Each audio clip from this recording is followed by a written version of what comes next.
Hola y bienvenidos. Hoy nos metemos de lleno en un artículo que cambió las reglas del juego en el debate sobre la deuda nacional. Vamos a explorar el clásico de 1965 de Peter Diamond, un trabajo que, en serio, nos dio un lente completamente nuevo para entender cómo la deuda de un gobierno afecta a las generaciones que vienen. Muy bien, vamos al grano.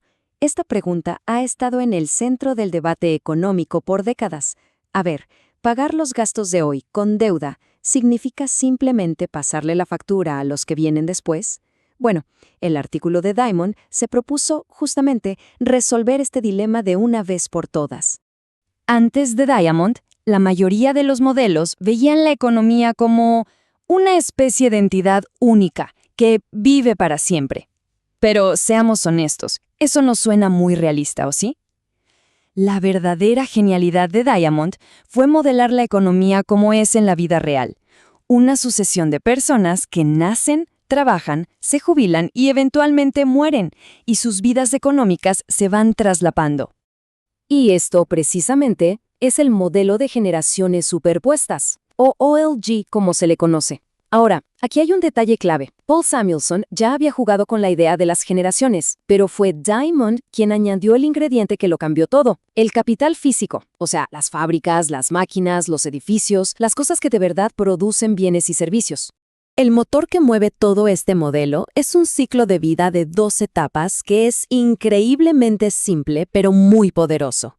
En la primera etapa, la gente es joven, tiene un empleo y ahorra. En la segunda, ya son mayores, se retiran y viven de lo que ahorraron. Este flujo constante de ahorro y consumo es lo que impulsa toda la dinámica de la economía a través del tiempo. Entonces, la pregunta del millón es, ¿a dónde se va todo ese dinero que ahorran los jóvenes? En el modelo de Diamond, y en un mercado que funciona bien, ¿esos ahorros no se quedan guardados bajo el colchón? No, se invierten directamente en el capital del país. Financian las herramientas, las fábricas y la tecnología que hacen que la economía crezca. Con todo este andamiaje ya montado, Diamond por fin pudo atacar la gran pregunta sobre la deuda. Y su primera respuesta, que es la más importante, hoy la conocemos como el efecto desplazamiento. Y esta cita lo dice todo, ¿no? Usando las propias palabras de Diamond, el mecanismo es este.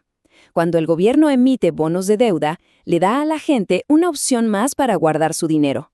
El problema es que estos trozos de papel compiten directamente con la inversión en capital real, en cosas que producen. Miren cómo se ve esto en la práctica. Antes de que existiera la deuda pública, el 100% del ahorro nacional podía irse a crear capital físico. Pero una vez que el gobierno empieza a emitir deuda, una parte importante de esos ahorros se desvía para comprar bonos del gobierno, quitándole espacio a la inversión en los activos que de verdad generan riqueza. A ver, sigamos la cadena de eventos, porque es fundamental. Primero, la gente compra bonos y los ve como parte de su patrimonio. Al sentirse más ricos en papel, ya no sienten la misma urgencia de ahorrar en otras cosas. El detalle es que un bono es solo una promesa de pago, no produce nada por sí mismo, como lo haría una fábrica. Entonces, con menos ahorro yendo a construir cosas, terminamos con menos capital. Y en el largo plazo, una economía con menos capital significa sueldos más bajos para los trabajadores.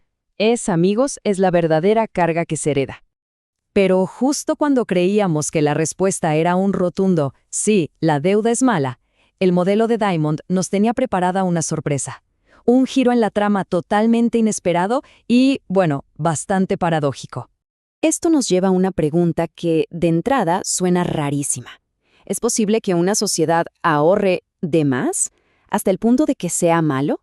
Parece que no tiene lógica, pero el modelo de Diamond demostró que, al menos en teoría, sí puede pasar.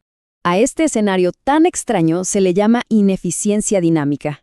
Pasa cuando se ha acumulado tanto pero tanto capital que el rendimiento que te da una nueva inversión, o sea, la tasa de interés, es menor que el ritmo al que crece la economía. Imaginen que tienen un huerto y plantan tantos árboles que llega un punto en que el fruto de un árbol nuevo es casi nada.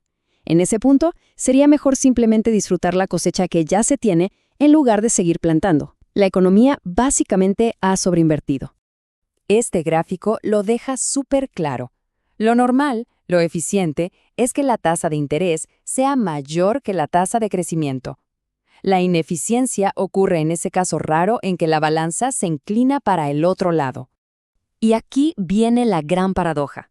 Si una economía está atrapada en ese estado de ahorro excesivo, la deuda pública, increíblemente, puede ser la solución. Al emitir bonos, el gobierno absorbe ese exceso de ahorro, que de otra forma se iría a una acumulación de capital que ya no es productiva. En este caso específico, la deuda mejora las cosas para todos. Bueno, con todo esto sobre la mesa, veamos cuál fue el veredicto final. ¿A qué conclusión llegó Diamond y cuál es el impacto que su trabajo tiene hasta el día de hoy? Bien, resumiendo, la respuesta a la gran pregunta de la deuda tiene sus matices.